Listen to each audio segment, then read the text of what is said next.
દેશભક્તિના પાવન પર્વે Surat civil hospital ખાતે 80મા સ્વાતંત્રતા પર્વની ઉજવણી ઉત્સાહ અને જોશભેર વાતાવરણમાં કરવામાં આવી। હોસ્પિટલ પરિસરમાં ધ્વજવંદન કરીને કાર્યક્રમનો શુભારંભ થયો। ત્યારબાદ દેશભક્તિ ગીતોની સુરાભિષેકથી સમગ્ર વાતાવરણ ભક્તિમય બન્યું।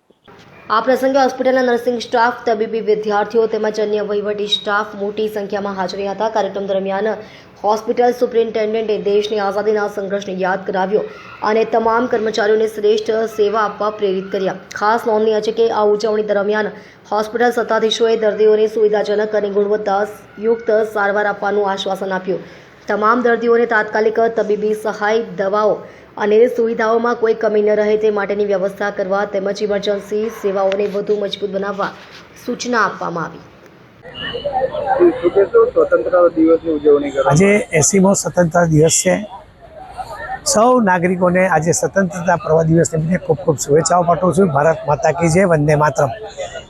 મેડિકલ કોલેજના પટાંગણામાં આજે તમામ ભૂતપૂર્વ ડીન, ડાયરેક્ટર, તબીબો, નર્સિંગ સ્ટાફ, સફાઈ કર્મીની ઉપસ્થિતિમાં આજે સ્વતંત્રતા પર્વની ઉજવણી કરવામાં આવી। સાથે સાથે સિવિલ હોસ્પિટલમાંથી અને મેડિકલ કોલેજમાંથી નિવૃત્ત થતા તબીબો, નર્સિંગ સ્ટાફ, અન્ય પેરામેડિકલ સ્ટાફને બહુમાન પણ કરવામાં આવ્યું। સાથે સાથે સિવિલ હોસ્પિટલમાં અને મેડિકલ કોલેજમાં ખૂબ સરસ પ્રશંસનીય કામગીરી કરતા તમામ કર્મચારી અધિકારીઓનું પણ સન્માન કરવામાં આવ્યું।